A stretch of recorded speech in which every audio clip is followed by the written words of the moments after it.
sejak kebangkitannya, ulama bersama pengikut-pengikutnya istiqomah dan setia, jaga akidah dan sunnah Rasulnya. Alhamdulillah segala puji baginya, ulama bersama pengikut-pengikutnya istiqomah dan setia, menjaga agama Nusa dan bangsa. Mari kuatkan niat kita, kita bulatkan tekad kita, terus lanjutkan amal kita, mengembangkan khidmat kita. Bismillahirrahmanirrahim. Qala al-muallif rahimahullah wa nafa'ana bihi wa bi'ulumihi fid dharain amin. Thumma takallama fil ikhtilafi fabayyana ma la yajuzu fihi al-ikhtilafu wa huwa ma aqama Allah ta'ala bihi al-hujjata fi kitabihi aw ala lisani nabihi sallallahu alaihi wasallam mansusan bayyinan. Kemudian Imam Syafi'i berbicara tentang ikhtilaf. Fabayyana ma la yajuzu fil ikhtilafu. Maka Imam Syafi'i menjelaskan sesuatu yang tidak boleh di dalamnya perselisihan. Wa huwa ma aqama Allah taala bihil hujjatah, yaitu sesuatu yang Allah sudah mendirikan dengan sesuatu tersebut argumentasi fi kitabihi. Hujjah itu argumentasi dalam kitabnya Allah, aw ala lisani nabihi, atau dengan lisannya Nabi Muhammad sallallahu alaihi wasallam, mansusan bayinan, dengan sesuatu yang sudah dinas dan nyata jelas. Lam yahulla al-ikhtilafu, maka tidaklah bertempat, kalau mau dibaca lam yahulla, tidak boleh bertempat atau tidak boleh terjadi apa al-ikhtilafu, perselisihan, fihi, di dalamnya, di dalam mansusan bayinan, liman alimahu, untuk orang yang mengetahuinya. Wa ma yajuzu, dan Imam Syafi'i menjelaskan sesuatu yajuzu yang boleh, fihi, di dalamnya, apa al-ikhtilaf, perselisihan atau perbedaan pendapat. Wa huwa maka nadalika, adalah sesuatu yang ada apa sesuatu tersebut yuhtamalu at-ta'wila, atau yahtamilu ta'wila, yang mengandung takwil, au yudriku qiyasan, atau bisa juga mengandung satu qiyas.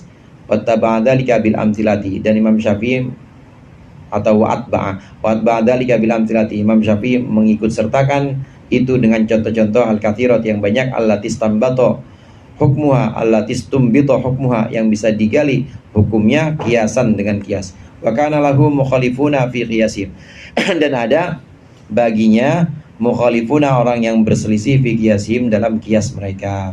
Fanadharahum munadharatan tatimmu anil quwwah, maka Imam Syafi'i berdiskusi dengan mereka dengan diskusi yang sempurna, anil quwwati, dengan kekuatan, fit ta'biri, dengan ungkapan, wa'an kathir itilai, dan dengan banyak penelaahan. Setelah menjelaskan tentang qiyas, tentang ijma dalam kitab Ar-Risalah, dan juga terakhir kemarin tentang ihtisan. Ihtisan itu menganggap satu perkara baik dan bagus, tidak bisa dikias, tidak ada dasarnya, karena tidak ada kesalahan, tidak ada kesamaan ilat hukumnya, dianggap sebagai sesuatu yang baik, sesuatu yang bagus, karena memang tidak bertentangan dengan ajaran Al-Quran dan tidak bertentangan dengan hadis, dianggap bagus. Dikiasin bisa nggak bisa juga dikias, karena memang nggak ada ilat hukum yang sama, tapi dianggap bagus, maka ini boleh.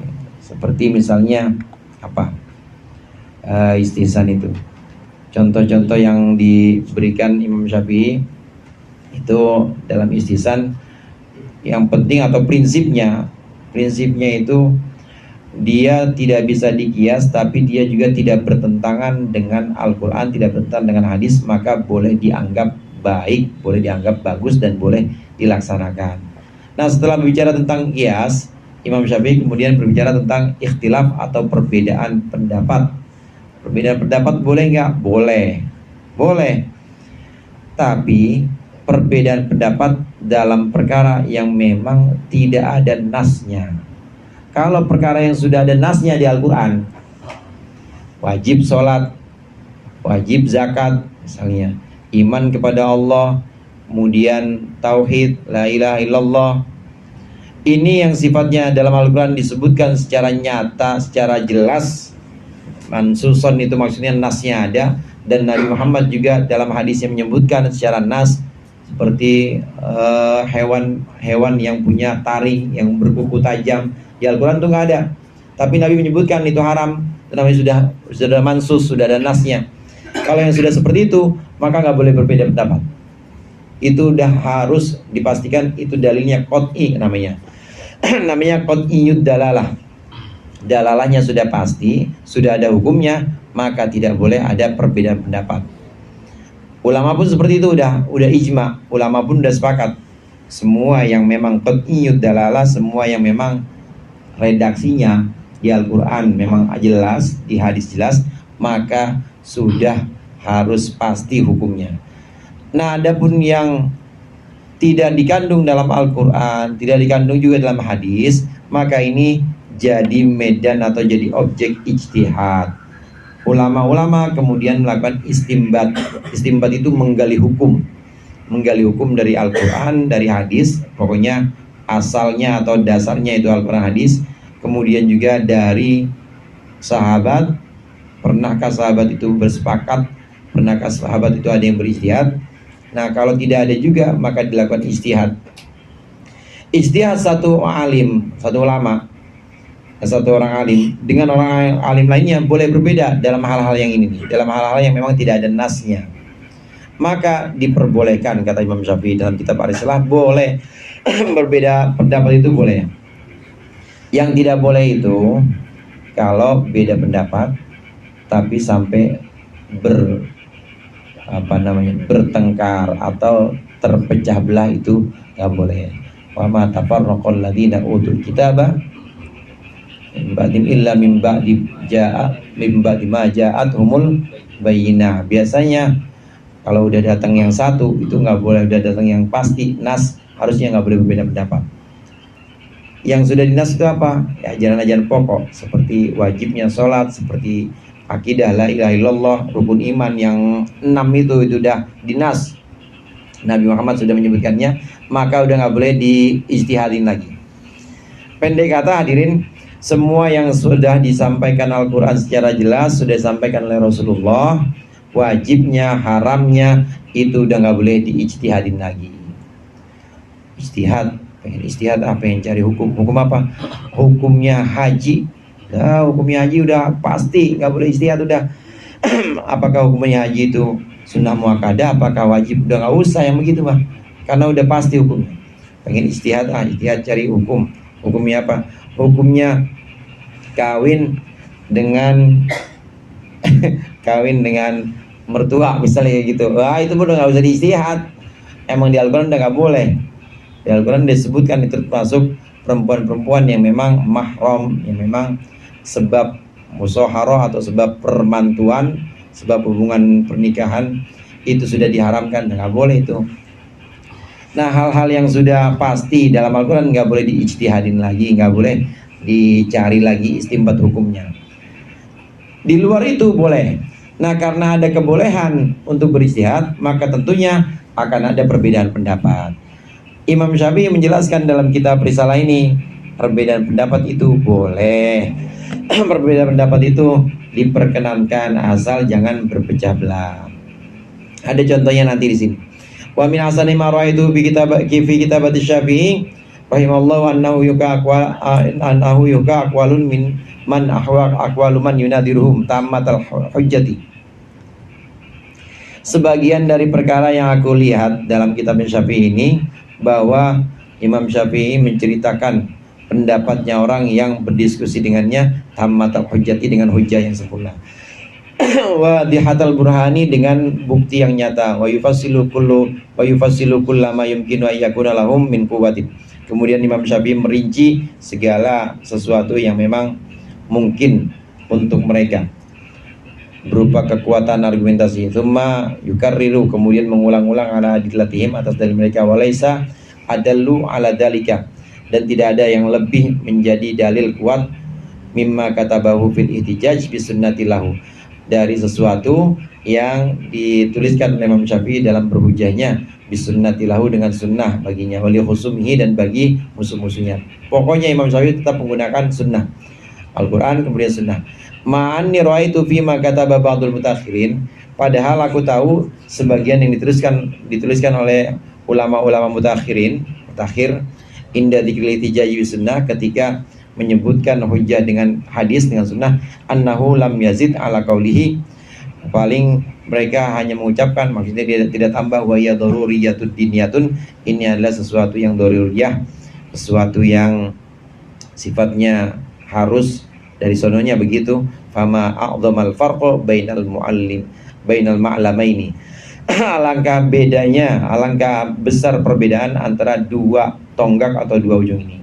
Imam Syafi'i kalau berdiskusi dalam kitab Risalah itu pasti menggunakan hujjah Al-Quran, pasti menggunakan hadis, dan beliau itu menyampaikan Al-Quran dan hadis ini pasti secara detail, dan juga bisa menggali hukum. Contoh begini, tentang ayat wal mutallaqatu yatarabbasna bi anfusihinna thalathata quru. Orang yang ditalak, perempuan yang ditalak itu nunggu 3 quru. Quru itu Imam Syafi'i membawakan banyak hadis, diantaranya hadis Siti Aisyah dan juga hadis sahabat-sahabat lain yang memang berbeda pendapat. Ada yang mengatakan qur'un, quru itu ada yang mengatakan bersih, ada yang mengatakan quru itu haid. Dan ini semuanya dibawakan oleh Imam Syafi'i. Inilah sebabnya timbul ikhtilaf ulama. Inilah sebabnya timbul perbedaan pendapat antara imam gurunya, misalnya Imam Malik dengan Imam Syafi'i sendiri. Yang dimaksud dengan perempuan dicerai itu harus nunggu ini 3 sesucian atau 3 kali haid. Nah, ini perbedaan dari hadis. Selalu Imam Syafi'i menyampaikan perbedaan pendapat atau menyampaikan dalil-dalilnya dengan Al-Quran atau dengan sunnah. Beda sama ulama-ulama setelahnya. Ulama-ulama setelahnya atau ulama mutaakhirin ini paling menyebutkan hiya daruriyatun diniyatun. Itu maksudnya ya udah semestinya seperti itu gitu aja. Tapi Imam Syafi'i enggak, dengan kecerdasannya beliau menyampaikan Quran hadis dengan detail. Nah, terakhir pembahasan kitab risalah ini, inna hadhihi risalata kama qulna turatun karimun. Sesungguhnya kitab risalah ini sebagaimana kami sampaikan, ini adalah peninggalan yang mulia, turath min dzalikal ahdil qadim, dari masa yang lalu. Yunabbi'una an katsirin min khilal qaumi fi dzalikal ahdi, yang mengabarkan kepada kita tentang banyaknya dari pertengahan kaum atau masyarakat fi dzalikal ahdi, pada masa itu, min husnul kitabati, satu tulisan yang sangat bagus, ila husnil adabi, dari hingga kebaikan adab atau pekerti, ila ihtiramil mukhalifina fil munaqasyat, hingga memuliakan orang-orang yang berbeda pendapat dalam perdebatan, ila huduril kitabi was sunnati, untuk menghadirkan Al-Quran dan sunnah, fi anfusihim, dalam diri mereka, hinal munadharati, ketika munadharah atau berdiskusi berbantah-bantahan. Kata Syekh Hudhur Rabiq ditutup ini mengulas kitab risalah. Kata beliau, ini kitab Ar-Risalah adalah peninggalan yang sangat mulia, peninggalan langka, di mana dalamnya kita tidak hanya menemukan ayat-ayat Al-Quran sebagai dasar, hadis sebagai dasar, tapi juga menemukan betapa Imam Syafi'i akhlaknya sangat bagus dalam berdebat. Kemudian Imam Syafi'i juga sangat memuliakan lawan bicaranya. Kemudian juga ini hendaknya dijadikan untuk bekal kita ketika kita mengadakan perdebatan atau mengadakan satu istimbat hukum. Risalah. Zuhurul istilahatil fiqhiyah. Ini munculnya istilah-istilah fikih yang nanti kita kenal. Wallahu a'lam bishawab. Mudah-mudahan bermanfaat. Lebih kurangnya saya mohon maaf. Allahul muwaffiq ila aqwamit thoriq. Wassalamualaikum warahmatullahi wabarakatuh.